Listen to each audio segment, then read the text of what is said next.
안녕하세요.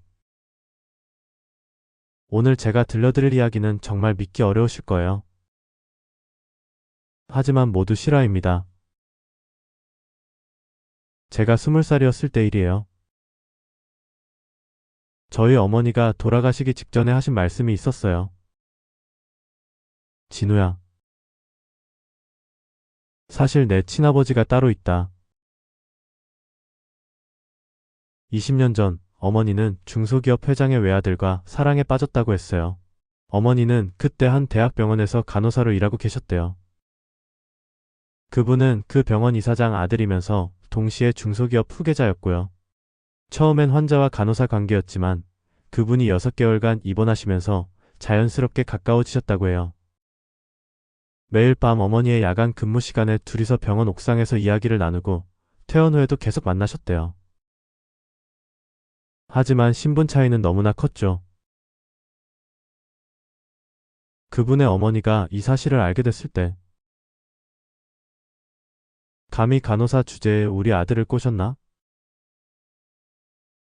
어머니를 병원 원장실로 불러서 굴욕을 주셨다고 해요. 그 자리에서 어머니는 병원에서 쫓겨나셨고 그분과의 만남도 금지당하셨어요. 그런데 그때쯤 어머니가 임신 사실을 알게 되신 거예요. 어머니가 조심스럽게 그분께 연락을 드렸는데 정말이야? 우리 아이가? 그분은 너무나 기뻐하시면서 당장 엄마한테 이야기하겠다고 하셨대요. 하지만 결과는 참혹했어요. 그날 저녁 재벌 회장 부인이 직접 어머니한테 전화를 하셨대요. 내가 임신했다고? 그 아이가 정말 우리 아들 아이라는 포장이라도 있어? 그 당시에 어머니가 정말입니다 라고 하시니까 좋아. 내일 당장 병원 가자. 내가 직접 데리고 갈 테니까 아무 걱정 말고. 그런데 그게 함정이었던 거예요. 다음날 정말로 구급 승용차가 어머니 집 앞에 나타났어요. 재벌 회장 부인이 직접 와서 어머니를 태웠는데 가는 곳이 산부인과가 아니라 큰 종합병원 수술실이었던 거예요. 여기서 깨끗하게 정리하자. 수술비는 내가 다 낼 테니까. 어머니가 안 하겠다고 하시니까. 그럼 우리 아들한테 뭐라고 할 거야? 내가 다른 남자아이를 임신해서 우리 아들한테 떠넘기려 한다고 할까? 증거라도 있어? 내가 정말 우리 아들하고만 관계했다는? 온갖 모욕적인 말로 어머니를 몰아세우셨대요. 그러면서 병원 직원들한테는 이미 수술 준비를 다 시켜놨던 거예요. 어머니 혼자서는 어떻게 할 수 없는 상황. 내가 지금 순순히 하면 1억을 줄게. 그리고 다시는 우리 아들 앞에 나타나지 마. 만약에 거부하면 내가 어떻게 될지는 내가 알아서 생각해봐. 무서운 건 그런 협박이 농담이 아니었다는 거예요. 정말로 어머니를 병원 수술대에 강제로 눕혀놓고 수술을 시키려고 했던 거예요. 다행히 그 병원에 어머니와 친한 의사 선생님이 계셨대요. 의사 선생님이 가짜 수술을 해주시고 아이가 죽었다는 거짓 진단서를 써주셨다고 해요. 그렇게 어머니는 저를 지키기 위해 지방으로 도망쳐 나오셨던 거예요. 어머니는 저를 혼자 키우기 위해 정말 상상할 수 없는 고생을 하셨어요. 매일 새벽 3시에 일어나서 동네 시장으로 나가셨어요. 겨울에도 여름에도 상관없이 비가 와도 눈이 와도. 차가운 바닥에 앉아서 야채를 다듬고 계시는 어머니 모습이 지금도 생생해요. 손이 꽁꽁 얼어서 빨갛게 부어올라도 괜찮다, 괜찮다 하시면서 시장 일이 끝나면 바로 근처 중국집으로 뛰어가셨어요. 기름때 묻은 접시들을 하루 종일 닦으시는데 손이 거칠어져서 상처투성이가 됐어요. 사장이 심하게 욕을 해도 꾹 참으시고 우리 진우 대학 보내야 한다면서 이를 악물고 버티셨어요. 그런데 그곳에서 더 힘든 일들이 있었어요. 어머니가 혼자 사시는 걸 알고 있던 남자 직원들과 손님들이 정말 말도 안 되는 행동들을 했어요. 이렇게 예쁜데 왜 혼자 사세요? 아들 키우는 것도 힘들 텐데 나랑 같이 살면 어때요? 이런 말들을 계속 들으셔야 했어요. 어떤 취한 손님은 더 심했어요. 야, 설거지하는 누나, 이리 와봐. 설거지를 하고 계시는 어머니한테 술을 따라달라고 하면서 손목을 잡는다거나 정말 견딜 수 없는 일들이 많았다고 해요. 어머니가 죄송하지만 그러지 말아주세요 라고 하면 뭐? 이 여자가 지금 나한테 대들어? 사장, 이 여자 해고시켜. 이런 식으로 협박까지 당하셨어요. 식당 사장도 문제였어요. 손님들이 좋아하니까 좀 웃어서 서빙도 해. 그러면 팁도 더 받고 좋잖아. 어머니는 설거지 일로만 들어가신 건데 홀 서빙까지 시키려고 했어요. 그 이유가 젊은 여자가 서빙하면 손님들이 더 많이 온다는 거였어요. 어머니가 거절하시면 그럼 일 그만둬. 대신할 사람 많아. 사장이 심하게 욕을 해도 꾹 참으시고 우리 진우 대학 보내야 한다면서 이를 악물고 버티셨어요. 식당 일이 끝나면 이번엔 오피스텔 청소 일을 하러 가셨어요. 무거운 청소 장비를 끌고 다니시면서 화장실부터 사무실까지 허리가 아파서 제대로 서지도 못하실 때가 많았어요. 그것도 모자라서 주말엔 편의점 야간 알바까지 하셨어요. 취객들한테 시비 걸리고 도둑질하는 사람들 때문에 무서운 일도 많이 당하셨지만 돈이 필요하다며 절대 그만두지 않으셨어요. 어머니는 정말 한 푼이라도 아끼려고 하셨어요. 제가 중학교 때 반 아이들이 다 브랜드 운동화를 신고 다닐 때였어요. 그것도 모자라서 주말엔 편의점 야간 알바까지 하셨어요. 어머니는 정말 한 푼이라도 아끼려고 하셨어요. 겨울에도 난방비 아끼려고 두꺼운 옷만 입고 지내시고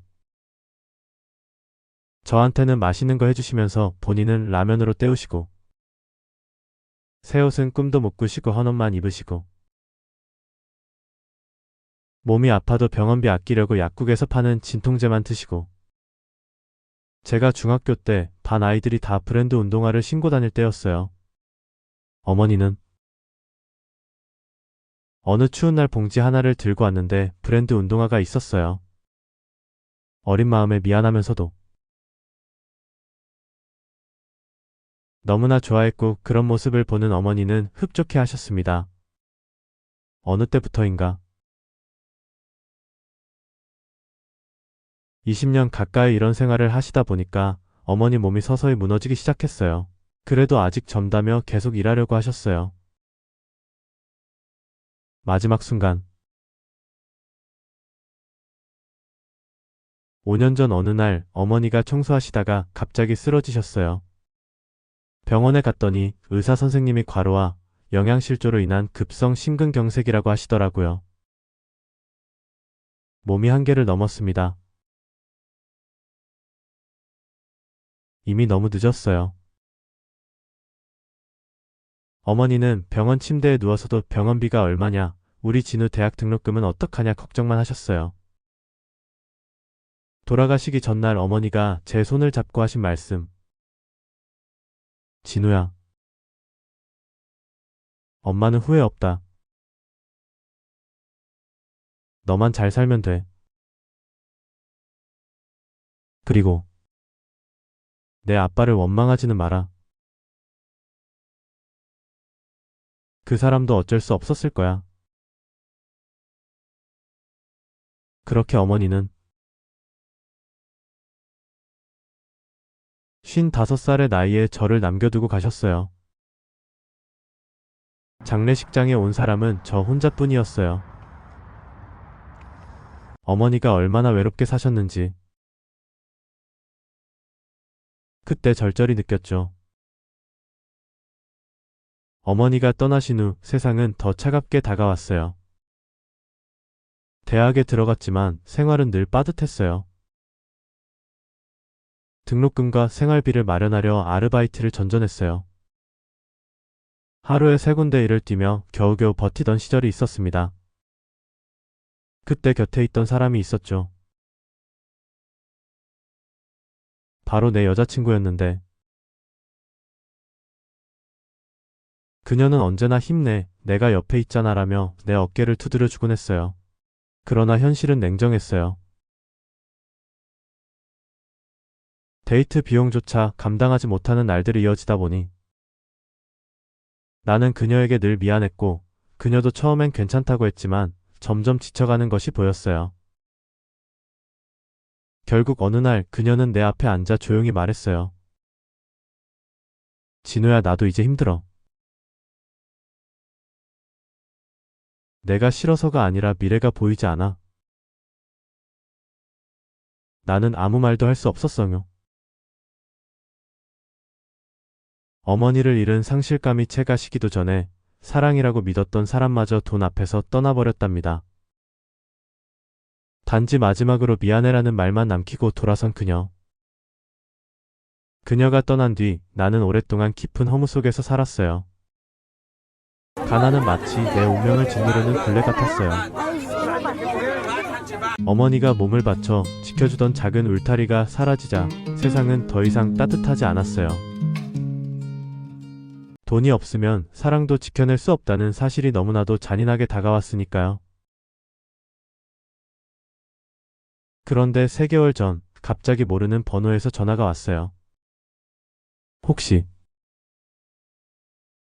김미영 씨 아드님이세요? 목소리가 떨리는 중년 남성이었어요. 그 전화를 받고 3일 후였어요.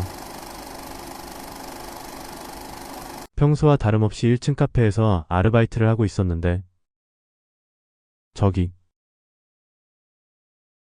벤틀리가 우리 집 앞에 서 있는데? 단골 손님이 창밖을 가리키며 말씀하시더라고요. 저도 고개를 돌려봤는데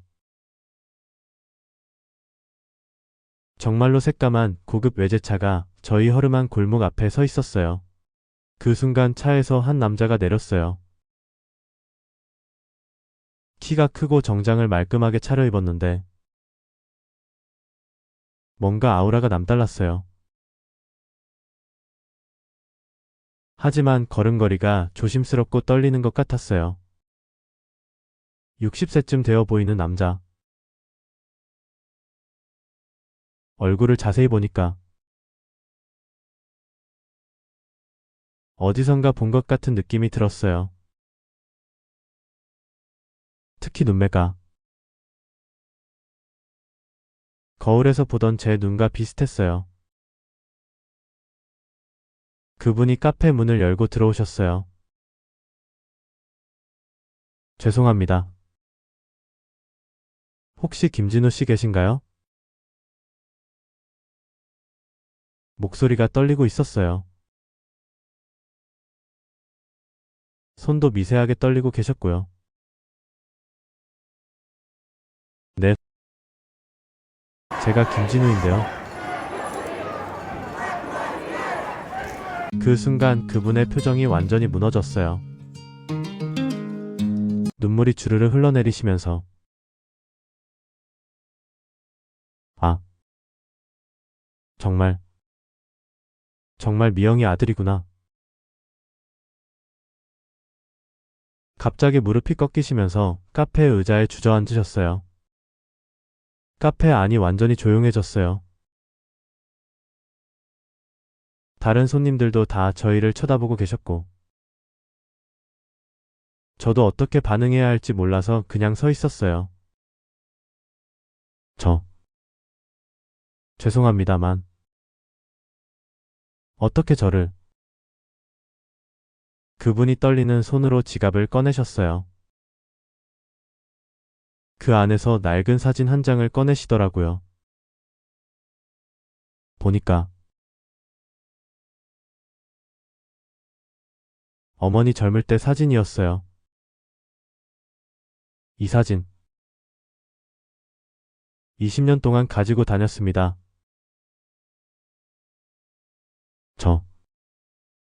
저는 당신의 아버지입니다. 그 말을 하시는 순간 정말 시간이 멈춘 것 같았어요. 카페 안의 모든 소음이 사라지고 그분의 목소리만 귓 속에 맴돌았어요. 아버지. 라고요? 제가 되물으니까 그분이 더 큰 소리로 우시기 시작했어요. 미안해. 정말 미안해. 20년 동안 20년 동안 찾아다녔어요. 카페 안에 손님들이 다 놀라서 쳐다보고 계셔서 죄송합니다만 잠시 위로 올라가실까요? 제가 2층 집으로 안내했어요. 진우야. 아빠가 너무 늦었다. 정말 미안하다. 저도 어떻게 해야 할지 몰라서 그냥 멍하니 서 있었어요. 어머니. 어머니는 어디 계세요? 그분이 두리번거리면서 물어보시더라고요. 어머니는 5년 전에 돌아가셨어요. 그 말을 듣는 순간 그분이 완전히 무너지셨어요. 안 돼. 안 돼. 미영이가 바닥에 주저앉으셔서 소리내서 우시기 시작했어요. 내가 못 찾아서. 내가 늦어서. 미영이가 고생하다가 그분의 울음소리가 너무 절절해서 저도 모르게 눈물이 나기 시작했어요. 그분이 들려준 이야기. 20년 동안 매일매일 당신들을 찾았어요. 탐정도 고용하고 온갖 방법을 다 썼지만 어머니가 가명을 쓰시고 주소를 계속 옮기셔서 찾을 수가 없었어요. 그리고 며칠 후 더 놀라운 일이 일어났어요. 부동산 중개업소에서 연락이 온 거예요. 고객님 명의로 상가주택이 등록됐습니다. 알고 보니 그분이 저희가 20년간 월세로 살던 이 집을 사서 제 명의로 해주신 거였어요. 그 상가주택은 단순한 집이 아니었어요. 1층은 작은 카페로 운영할 수 있게 인테리어까지 완료. 2층은 깔끔하게 리모델링된 주거 공간. 월 임대료만 해도 400만 원은 나올 수 있는 위치. 어머니가 고생하신 만큼 이제는 편하게 사세요. 그뿐만이 아니었어요. 그리고 아버지로서 못해준 20년치를 보상하고 싶다. 처음엔 어색했지만 지금은 일주일에 한 번씩 만나서 식사도 하고 이야기도 나눠요. 늦었지만 이제라도 아버지 노릇을 하고 싶다고 하시는 분. 나중에 알고 보니 그분은 정말 중소기업 회장이셨어요. 20년 동안 결혼도 안 하시고 저희만 찾아다니셨대요. 어머니 제사 때 아버지도 함께 절하시면서 미영아, 미안하다. 이제는 내가 잘 돌봐줄게라고 하시는데 정말 눈물이 멈추지 않았어요. 20년이라는 시간이 지났지만 진짜 사랑은 변하지 않는다는 걸 느꼈어요. 그리고 하늘에 계신 어머니께서도 이제는 편안하실 것 같아요.